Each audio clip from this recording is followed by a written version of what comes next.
स्वागत YouTube channel study P, साथ में स्टडी पी इंटरटेनमेंट चैनल में आपका स्वागत है और आपका कॉपरेशन बहुत मिल रहा है। तो मैं आज ऐसा टॉपिक्स पढ़ाऊंगा, उस टॉपिक्स का नाम है मोटिवेशन, और इतने ट्रिकी अप्रोच के द्वारा हम पढ़ाएंगे। तो आपसे एक रिक्वेस्ट है कि जितने सारे वीडियो यूट्यूब चैनल पे हमारा है, आप जब देखें तो फर्स्ट ऑफ ऑल लाइक जरूर करें, और अगर अभी तक आप मेरे चैनल को सब्सक्राइब नहीं किए हैं तो सब्सक्राइब भी कर दें। उसके बाद अगर न्यू नोटिफिकेशन आप चाहते हैं, बेल आइकॉन को प्रेस करें। क्यों? For new notification. तो हमने कहा कि आप मोटिवेशन जो आज हम पढ़ाने वाले हैं, तो आप लाइक करके हमें मोटिवेट करें, सब्सक्राइब और बेल आइकॉन इसलिए दबाएं कि नई जैसे ही हम वीडियो अपलोड करें तो आपको सूचना मिल जाए। धन्यवाद। एक शिक्षक अपनी शिक्षण अधिगम प्रक्रिया क्लासरूम में करता है, तो एक शिक्षक को या शिक्षक के मन में एक सवाल होता है कि हम अपनी शिक्षण अधिगम प्रक्रिया को सहजता और सरलता से किस प्रकार संपन्न करें कि बालक का अधिगम सहजता और सरलता से हो। तो यहां पे एक सवाल आती है कि हम ऐसा करें क्या? What I do, what we do, हम लोग क्या करें? तो एक बहुत बड़ा यहां पे क्वेश्चन राइज होता है कि बच्चों को हम कैसे मोटिवेट करें। लिसन केयरफुली, वर्ड आ गया। बच्चों को कैसे अभिप्रेरित करें, मोटिवेट करें। क्योंकि यहां पे बताना जरूरी है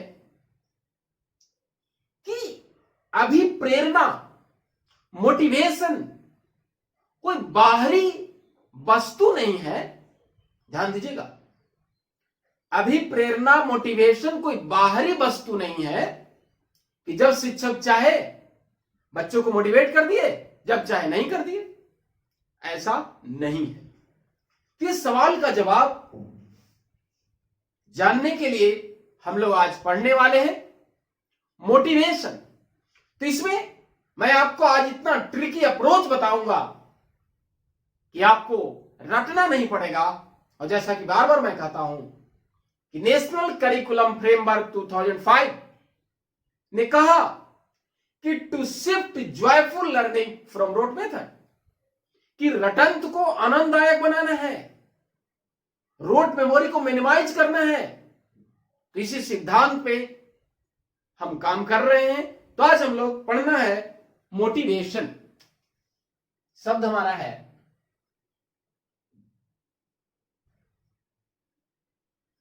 मोटिवेशन, राइट। हिंदी है इसका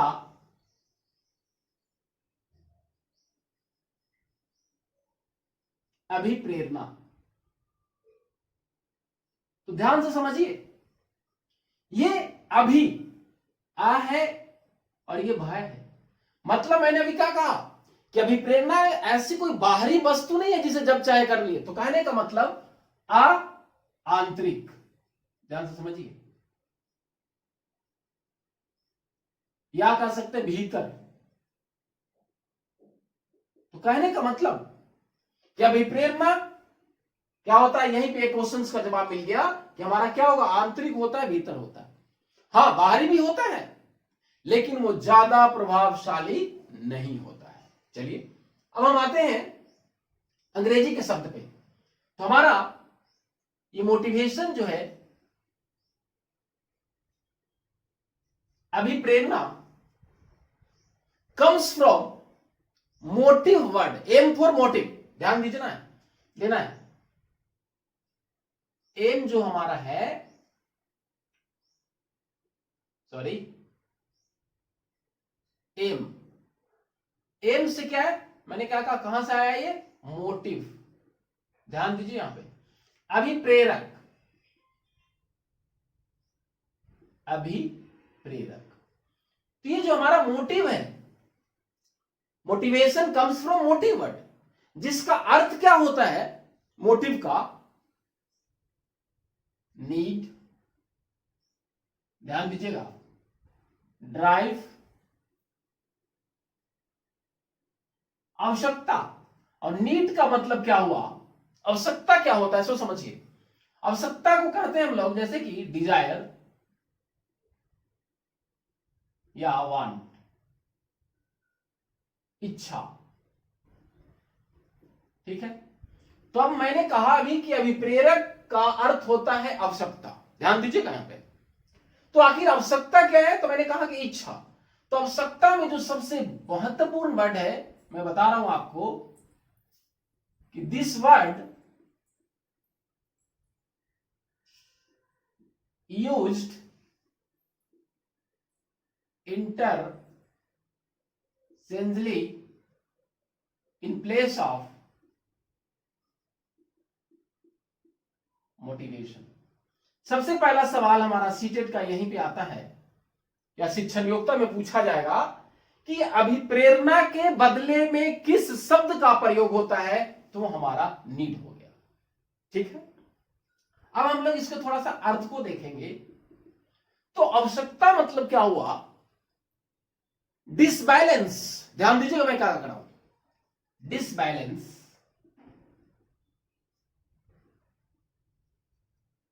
ये होना चाहिए, डिसबैलेंस इन फिजियोलॉजिकल, साइकोसोशल या साइकोलॉजिकल।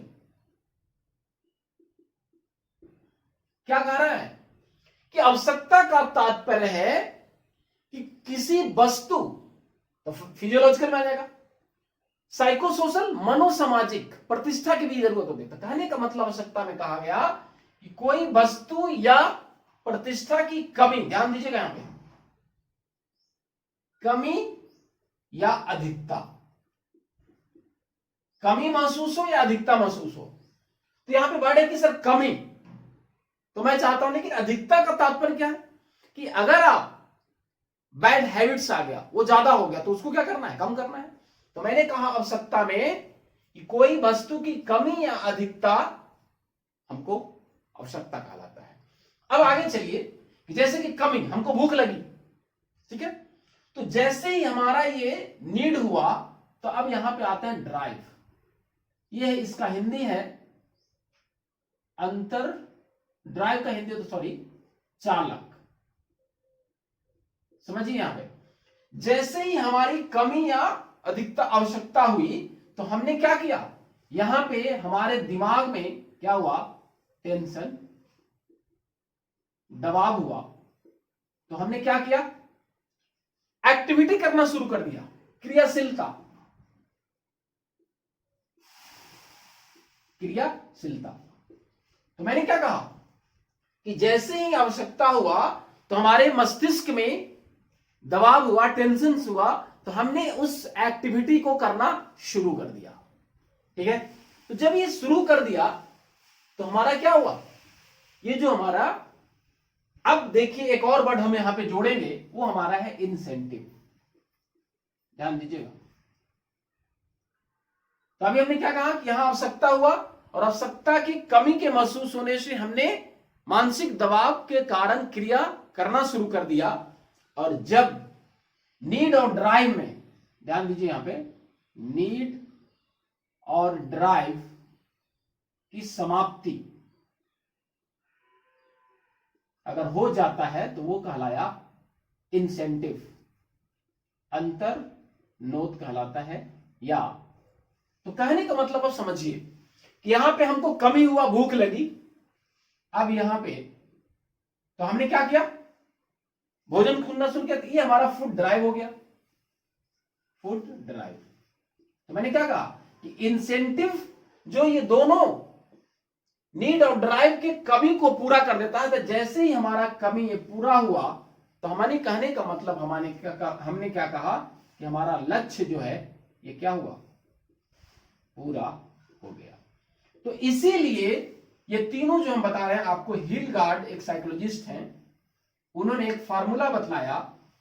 हिलगार्ड ने क्या कहा, नीड, ड्राइव और इंसेंटिव फार्मूला। इस फार्मूला में उन्होंने क्या कहा कि आवश्यकता, ध्यान दीजिए, आवश्यकता जो है ये ड्राइव को जन्म देता है, और ये इंसेंटिव एक ऐसा लक्ष्य है जिसे हमें पूरा करने में सहायता प्रदान करता है। तो चलिए, ये मैंने बताया आपको मोटिवेशन, मोटिव वर्ड से ये सारी बातें, ये बहुत इंपॉर्टेंट है। तो अब यहां पे अगर मोटिवेशन साइकिल की बात करें, मोटिवेशन, ध्यान दीजिए, और रटना नहीं है, बस इसी से निकाल रहे हैं। अभी प्रेरणा चक्र, तो अभी प्रेरणा चक्र में क्या है देख लीजिए, पहले आया नीड, ठीक, अब यहां पे ड्राइव आया, ठीक, अब यहां पे इंसेंटिव, और जब इंसेंटिव आया, मैंने अभी क्या कहा कि हमारा लक्ष्य प्राप्त हो गया, लक्ष्य। तो ऐसे ऐसे ऐसे ऐसे, तो ये हमारा मोटिवेशन साइकिल भी हो गया, और मैंने इसी से बता दिया कि आपको रटने की जरूरत नहीं है। अब हम चले, जो हमारा एम वर्ड है, थोड़ा सा और अच्छा से एम लिखे, अच्छा नहीं लग रहा ये एम। अब इसी एम से हम आपको ट्रिकी अप्रोच बता रहे हैं, ध्यान से समझिएगा इसको। अब ये अभिप्रेरणा, मोटिवेशन में एम से हम चले अगर बात, तो हमारा जो सबसे बड़ा साइकोलॉजिस्ट का नाम है वो मास्लो, ध्यान दीजिएगा, मास्लो। तो अब हम बता रहे हैं आपको कि जो ये मोटिव से हम अभी चलेंगे, कि इसकी बात करेंगे अभी, कि मास्लो ने मोटिव का प्रकार क्या बतलाया। थोड़ा सा समझ लीजिए कि आखिर अभिप्रेरक होता क्या है। अभिप्रेरक, क्योंकि समझना ये जरूरी है हमको। मोटिव, अभिप्रेरक, तो अभिप्रेरक में कहा गया, ध्यान दीजिए मैं बता रहा हूं, readiness to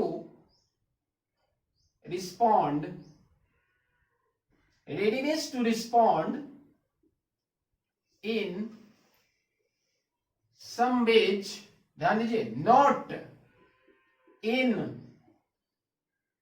other ways, to variety of situations।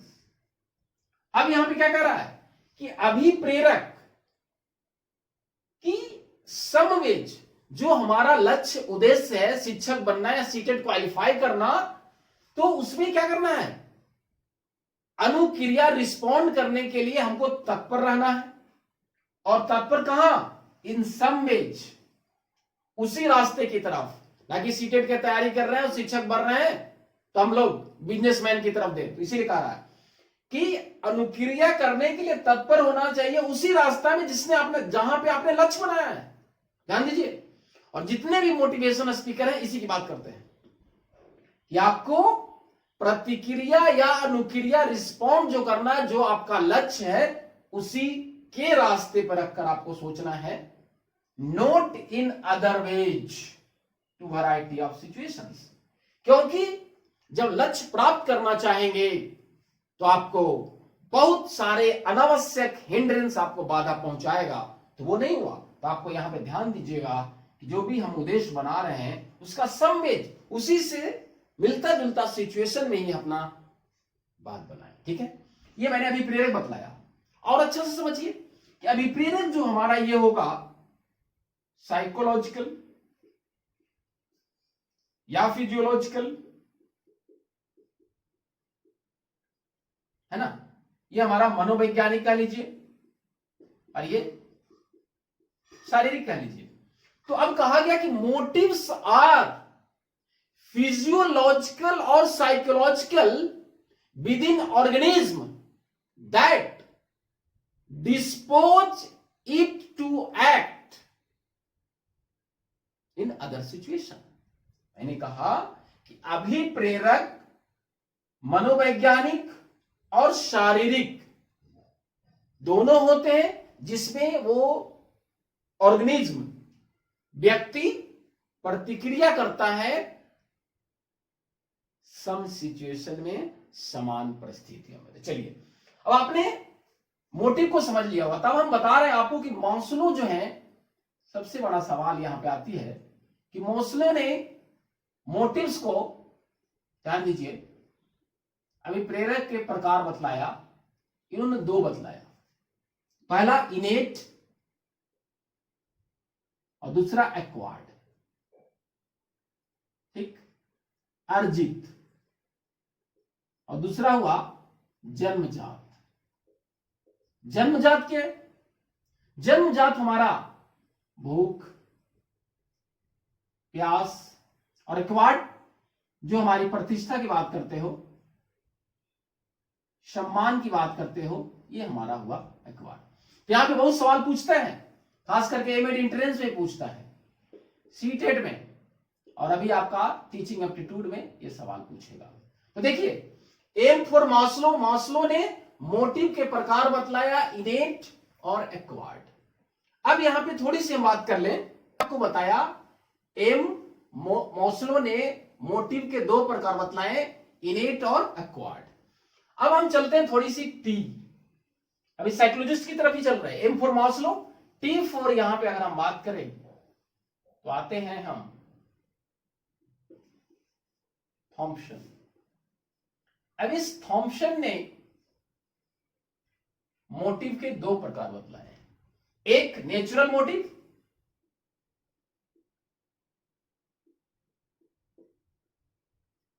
और एक आर्टिफिशियल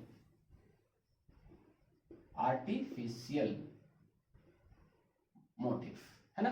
अब ये नेचुरल, प्राकृतिक की बात कर रहा है, तो नेचुरल जो हमारा मोटिव है, जैसे क्या है, हम लोग का खेलना है, प्लेइंग, खेलना, है ना, क्या कर सकते हैं, फूड, भोजन करना, है ना, खेलना कूदना, ये सारी बात है। अब आर्टिफिशियल जो मोटिव है, ये क्या कर सकते हैं, कृत्रिम। कृत्रिम क्या है, ये हमारा यहां पे आ जाएगा पुरस्कार,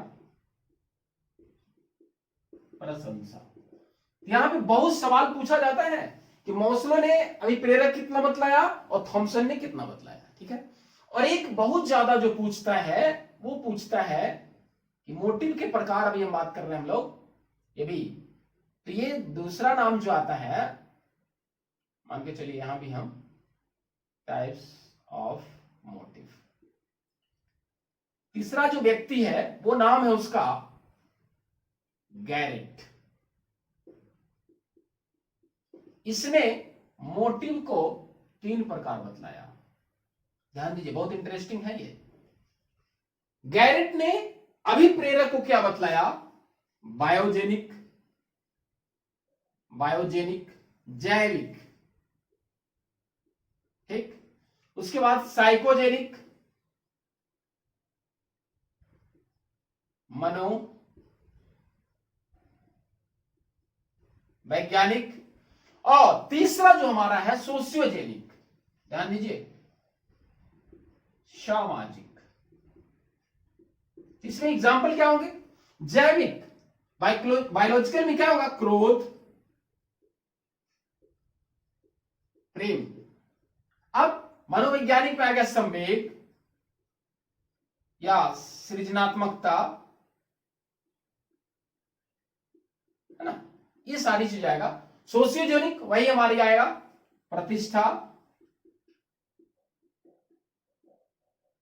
सम्मान। तो ये ध्यान रखिएगा, मैंने जो आपको बताया कि मोटिव के प्रकार, में मैंने बताया, ध्यान दीजिए, टाइप्स ऑफ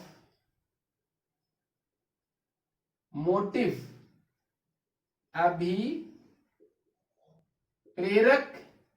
के प्रकार में जो मैंने बताया आपको, यहां पे 3 मनोवैज्ञानिक बहुत महत्वपूर्ण है, मास्लो, थॉमसन और अभी किनके द्वारा, गैरेट, MTG। ये तीनों बहुत सवाल पूछा जाता है एमएड एंट्रेंस में, बीएड में और आपका सीटेट में और टीचिंग एप्टीट्यूड में, ये बहुत सवाल पूछे जाते हैं। तो आपको यहां पे रटने की जरूरत नहीं है। अब हम बात करें, थोड़ी सी बात करेंगे, चलिए हम आपको बता रहे हैं अभी, है ना, थोड़ी सी बात करें, आते हैं। अभी ट्रिक चल रहा है, हम लोग M4 ही चल रहे हैं। तो अभी हमने क्या कहा था, मास्लो,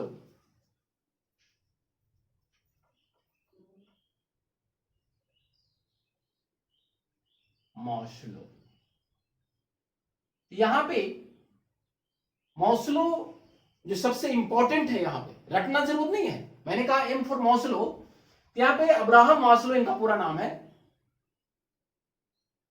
अब्राहम मास्लो। ये 1954 में यहां पे इन्होंने, जो अभी हमने बतलाया था इन, तो यहां पे इन्होंने दिया नीड हायरार्की थियरी। ध्यान दीजिए, आवश्यकता पदानुक्रम सिद्धांत। तो ये मास्लो ने जो नीड हायरार्की थियरी दिया, ध्यान दीजिए, ये पूछा जाता है तो शुरुआत वहीं से होता है। कौन कौन सारे, थोड़ा सा देख लीजिए क्या क्या बात है इसमें। फिजियोलॉजिकल नीड, शारीरिक, है ना। दूसरा हमारा आता है सेफ्टी, सुरक्षा, ठीक है। उसके बाद आती है सोशल नीड, जिसका अभी नाम हो गया है लव एंड बिलोंगिंग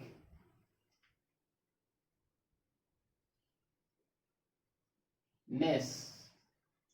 सामाजिक, सामाजिक आवश्यकता।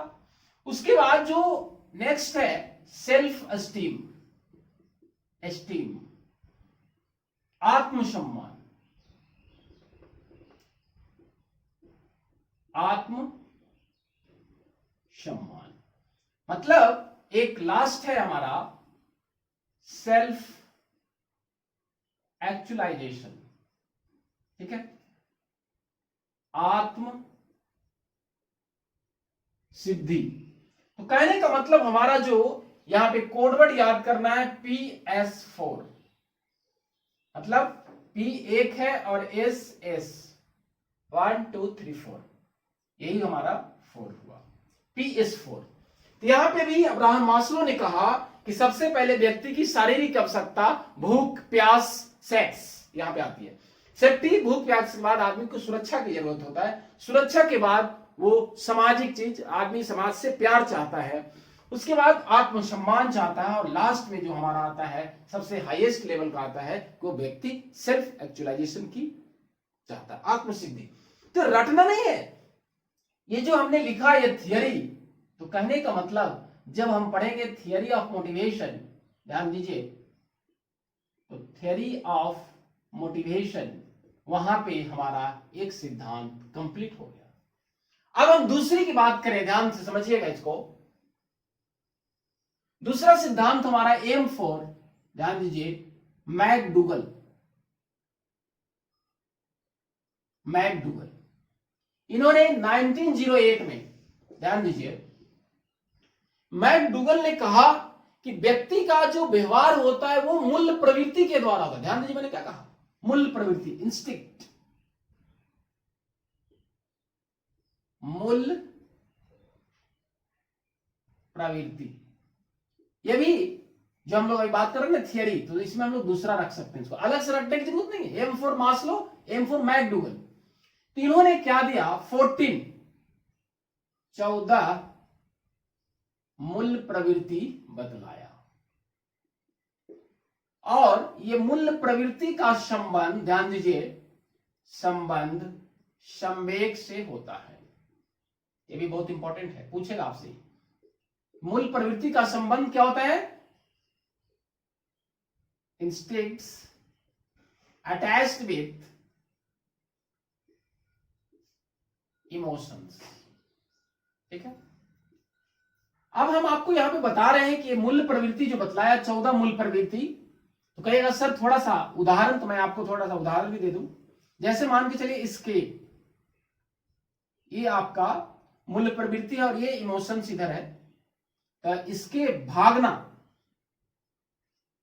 कि व्यक्ति जो भागता है, चाहे पढ़ाई के डर से भागे या घर से भागे, तो कह रहा है कि उसके पीछे इमोशंस क्या है, तो एस्केप के पीछे इमोशंस है फियर, डर।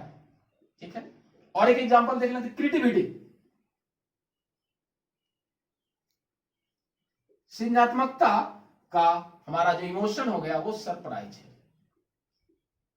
तो आपको 40 नहीं पूछेगा, लेकिन ये पूछेगा कि अभिप्रेरणा के सिद्धांत में एक अब्राहम मास्लो और दूसरा अभिप्रेरणा के दूसरे में मैकडूगल ने क्या बतलाया। तो मैकडूगल ने 14 मूल प्रवृत्ति बतलाया, जिसका संबंध किससे होता है, संवेग से होता है, इमोशन से होता है। ये याद रखना है आपको, और ये दो बहुत इंपॉर्टेंट है, ये पूछता है। ठीक है, अब हम चलते हैं इस मूल प्रवृत्ति की ही बात करते हैं।